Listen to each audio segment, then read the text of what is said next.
All right, gang, we're about 8 days out from this circuit event. More like 1 day by the time I'm actually getting this video out, but who's counting? Um, if you don't know what the circuit event is, it's a 3-day drag and drive. Starts in Tulsa, Oklahoma, then goes to Mocan Dragway in Joplin, Missouri, and then ends back in Tulsa. So it's a Friday, Saturday, Sunday, little mini 3-day drag and drive deal. And we are competing this year in the all motor big block class. Big block, all motor. So we got a lot of work to do to get ready for the circuit, and we got about a week to do it. So be prepared for lots more videos coming through this week and little updates and stuff like that as we knock out a bunch of stuff off the to-do list. Stay tuned.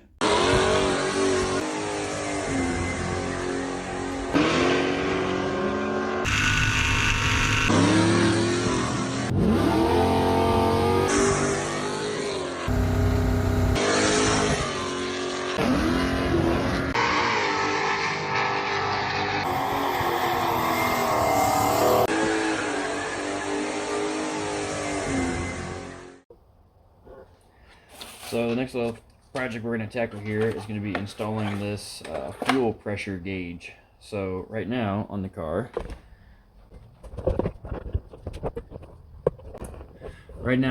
it's got this Summit brand gauge that is just threads right into the port here on this little T-fitting. And the problem with this gauge is this car hasn't ran in 3 weeks, and this gauge still says 15 pounds. So obviously that gauge isn't working, and also I can't really look at that gauge while I'm going down the track. So that's where this gauge comes in. So this one actually goes inside the car, and it comes with a digital sender. This will screw in right where the roll gauge was, and it's got a little harness that you can run inside the car, so I can actually record this gauge while I'm going down the track and make sure that I'm not having fuel pressure issues. This is a super cheap one from Amazon. It's a JJ Coco brand. I don't know how good it's actually going to work, but it will at least tell me when I'm going down the track, is my fuel pressure dropping throughout the pass, which would then indicate that I don't have enough fuel pump. So that's really all I'm trying to decide, or all I'm trying to figure out is my fuel pump not delivering enough fuel to the engine. But pretty simple hookup. Screw this in, and you got a positive and a negative. So we might be able to just go ahead and get this jobby done tonight. We'll see. We're going to start off by putting in the sensor on the fuel rail, and then we'll after that we'll go and install the gauge itself.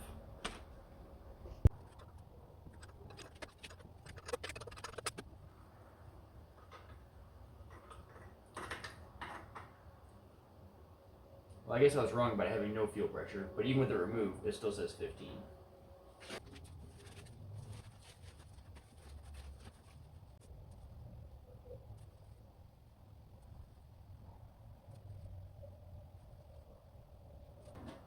So this is an NPT, like a 1/8 NPT thread fitting. These guys are tapered, so theoretically you should be able to just screw this all the way in and tighten it up real good, and it should seal itself.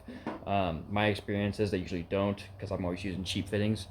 But a little bit of this Permatex thread sealant on there seems to do the job. So I kind of just work it a little bit, get it all mixed up before you try and put it on. General tip when you're using thread sealants and just gasket maker and stuff like that in general, read the instructions. So some of these certain gasket makers and stuff like this, some of these certain glues, they just they'll say like specifically on them, not for use with fuel or not for use with oil and stuff like that, and you don't want to use those ones with fuel or oil or whatever they say not to use them with. So this is one of the rare occasions where I actually do read the instructions on this stuff. This one says okay to use with fuel, so that's what I'm doing.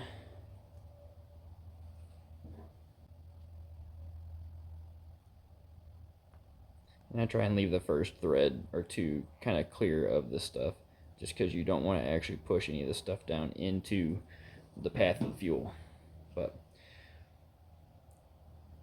there you go. Get a little bit on threads. Looks like it's this size wrench to tighten it up with. So you really don't need to tighten the Jesus out of it or anything. Get it snug. Nice thing about these is I always make these harnesses way too long. Make sure that you have enough. But I think I can stuff it through this grommet over here on this other side. Make sure to spill a little bit of that thread sealant on your paint here to kind of protect it.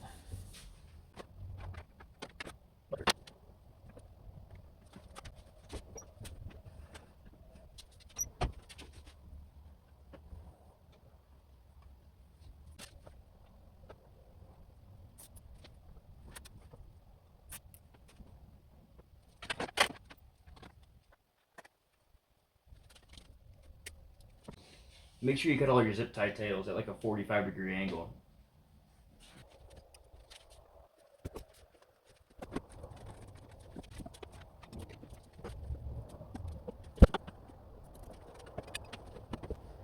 So I've got a temperature gauge in here that I was going to use for checking transmission temperature,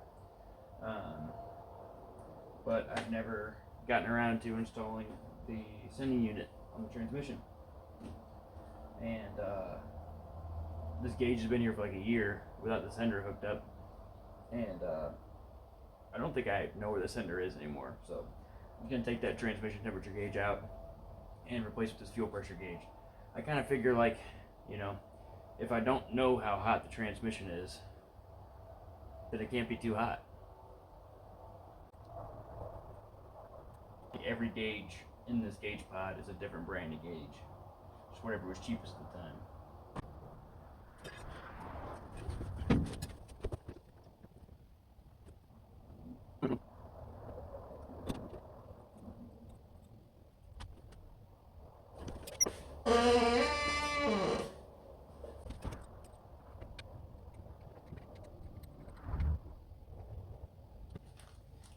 Alright, so the old gauge was like the hub where all the other gauges got their power and ground from.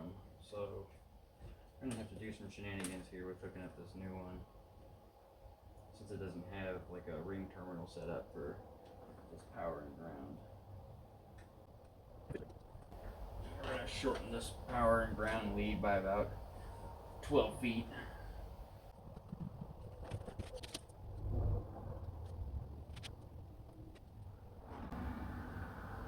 Could just cut all these and butt connector them. It'd be a pain if we ever had to just like remove one gauge or change one gauge, but basically at that point that'll just put me back in the same spot I am now, so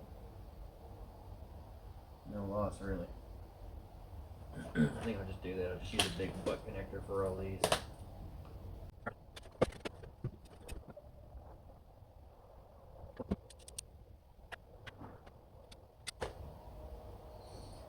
You guys know the song Megalomaniac by Incubus? That's what I got. That's what I got in my ear right now. And I've always kind of, the way they separate the syllables, hey mega low maniac, kind of makes me feel like it's two words and not one word. Like as if a low maniac was somebody who was a maniac about low main. So someone with a mega low maniac, they would be like mega obsessed about lo mein noodles. And yeah, I had that thought one day, and now it's all I can think about every time that song's playing. Hey mega low maniac, you're no Jesus. Yeah, you're no Elvis.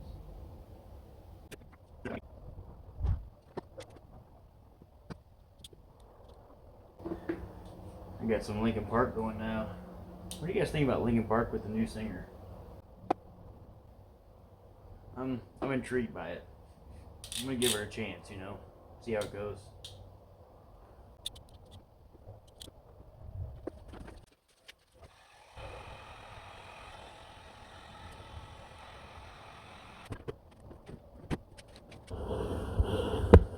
Ow! Yeah, I just pinched my finger in my freaking tripod. Huh. Alright, the big reveal. Ta-da! Alright, so rundown of these gauges. We got a gas gauge, it doesn't really work. We've got oil pressure gauge. This one does work as long as you're in drive or park. Doesn't work in reverse. Yeah. Air fuel ratio gauge. This one works all the time as long as you don't have exhaust leaks, which I always have. Temperature gauge. This one's new and it does work actually pretty good. And then the newest new is this JJ Coco fuel pressure gauge. So I wish I had my key in here so I could just blip it on real quick and check out the display. But yeah, I don't. So here's what's going on with this gauges is the idea is I can put my phone in this cup holder right here, just like this. Well, not just like this, but kind of like this, and record these while I'm going down the track, so I can see things like what my air fuel ratio is doing as I'm making a pass and going down the track, and like what is my fuel pressure doing as I'm going down the track. Because I notice like my air fuel ratio gets weird sometimes at the top of the track. Now I don't know if that's something in the carburetor tuning or if it's just actually running out of fuel. So this will tell me that. But that's it. That is it on this gauge install. So pretty happy how that turned out, really, honestly. It was pretty easy, pretty simple. Only took me about 45 minutes. I'm not real good at wiring. I don't like wiring, so I made this car really easy to add, subtract, modify wires. But if you're coming to me for wiring advice, you're coming to the wrong guy. There's plenty of guys out there who do better wiring advice than me. But I don't know, it's done, and it probably works. We'll find out tomorrow. Next up is this tack. I've had a really small tack mounted to the steering column on this car the whole time I've owned it. And it's real tough to manually shift this thing because you have to kind of look down at the tack while you're going down the track. So I wanted to use a bigger tack so that I could actually see it while I'm going down the track. This is the bracket that came with the tack. It's got a little slot in the side. I'm just going to stick a hose clamp through that slot and then suck this to the roll bar. And hopefully that'll be a good spot for a mount. We'll see. I'm really trying to not have to make like some special super custom trick bracket here. But I'll do what I gotta do.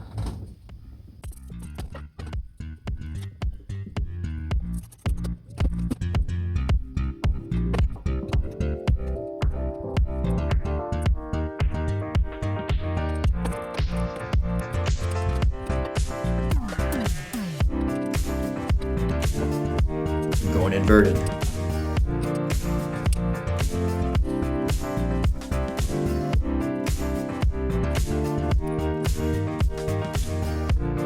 Them shoes have seen some better days.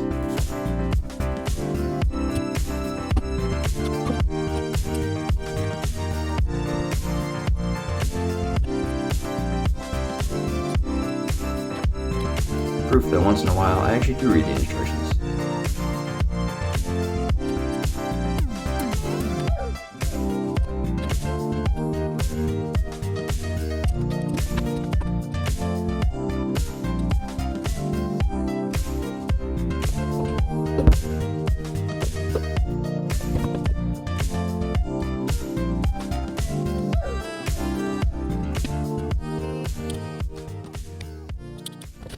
Alright, so 4 out of the 5 wires were the same as what they were on the old tack. I've got one new wire to run. This new one has memory features and programming and stuff like that, so it needs this blue wire hooked up to constant battery 12-volt power so it doesn't lose its memory. I don't know how that's going to work if I throw the like the battery disconnect. I might need to hook this up to the alternator wire here, not here, but here, so that it does get constant direct battery voltage all the time and doesn't lose its memory. I don't know. I might try hooking it up to the regular distribution block here first. Alright, so I need some more blue wire.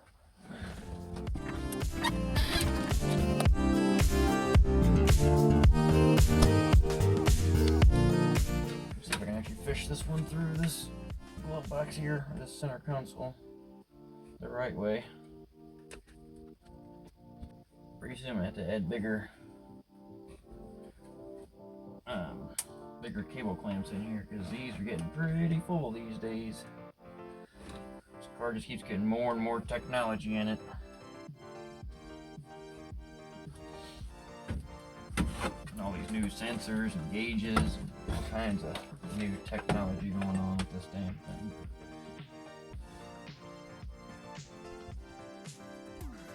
This wiring job was pretty darn clean when I first wired it, and then just years of additions and subtractions and stuff like that, and it's kind of getting a little bit more messy. I can see why some of these guys rewire cars every couple of years, because every change you make, it gets a little bit messier, it seems.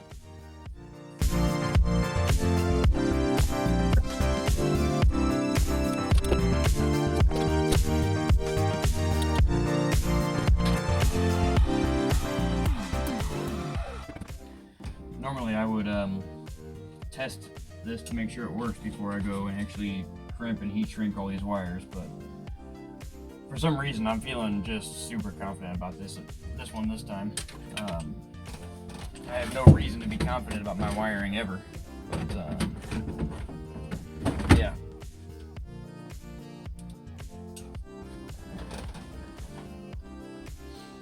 Alright, so I am going to have to stand back on my head now and re-zip tie all this stuff that I took down, but then we should just be able to, or have to terminate this last blue wire over here to the alternator wire, and it should be good to roll. So yeah, sick action. Here we go.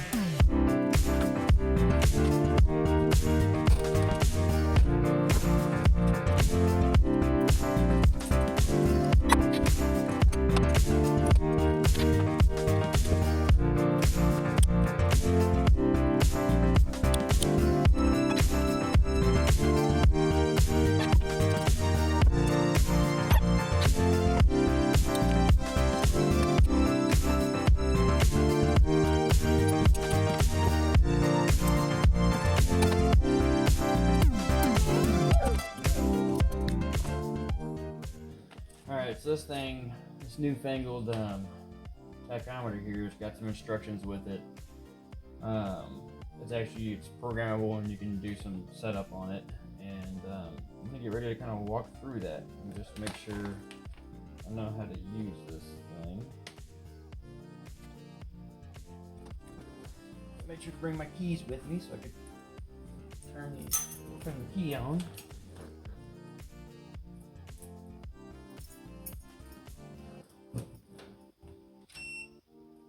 Hey, look at that. It went brrr.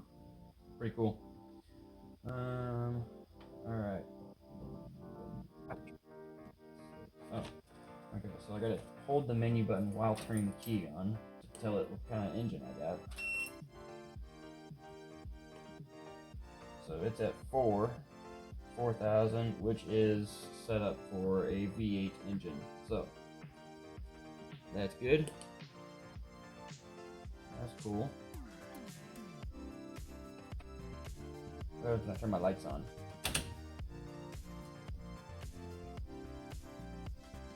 I don't think my light came on.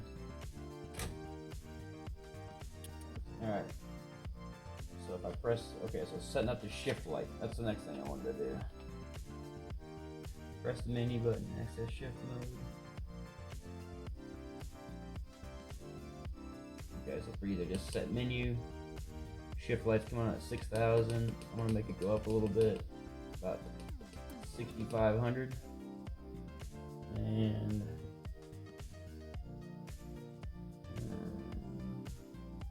hit menu again, and it's going to go down. Well, that's pretty easy, I guess. Alright, I guess that's it. I guess now we have to start it to see if anything else works. It's like 9:30 at night. Both my kids are asleep, so I'm not gonna fire it up right now. So I guess that's the end of the setup for tonight. Oh wait, hold on. We gotta do the thing. This is hard when you got gloves on. I wear gloves all the time. I'm weird about having dirty hands. Kind of started when I had kids, but here we go. Money. All right. That is it for the tachometer installation. I'm pretty excited about this tach really, because kind of before I had this tach like right here on the steering column, and it's fine when you're cruising down the road because you can just kind of glance down. But when you're trying to watch the tach while you're driving down the track, it's because I shift this thing manually on the column, so I want my eyes to be here, not here while I'm going down the track. So at least this one, it's higher up, it's bigger. I can kind of tell when, I just got a better view of when it's gonna, where it's going. And being bigger, I have a little more resolution too, so it's just easier to see. Like I said, it's higher up, it's more in my regular field of view when I'm driving, and it's got the shift light too. So I'm really gonna, hopefully the shift light's bright enough when I'm, racing in broad daylight that I'll be able to see that shift light come on, so I'll know when to shift. If this shift light isn't bright enough, it's just got wires to plug this shift light into, so I could cut those wires and plumb it into any kind of light really. But yeah, pretty stoked on this new tach. I think it's gonna be good. All right, on to the next thing. I gotta look back at my list and see what the next thing is. Keep a list on my phone of the things I need to do. All right, so what we got left to do before the circuit? I gotta fix the axle leak. I gotta fix my horn. I gotta finish cutting the crash bar out of this passenger side door. I would like to do it on the driver's side too, but I'm just not gonna have time. I gotta finish putting the new tires on. I would like to put the trailer hitch back on, and I absolutely need to weld up this crack in the frame. So out of all those, the only things I really need to do is to weld the frame and fix the horn. I got a brand new welder that I'm gonna weld the frame with, and I've only done like 2 practice welds with it. So I'm thinking maybe what I should do is get some more practice on that welder, and start prepping for welding this frame up. So I guess that's what we'll work on now.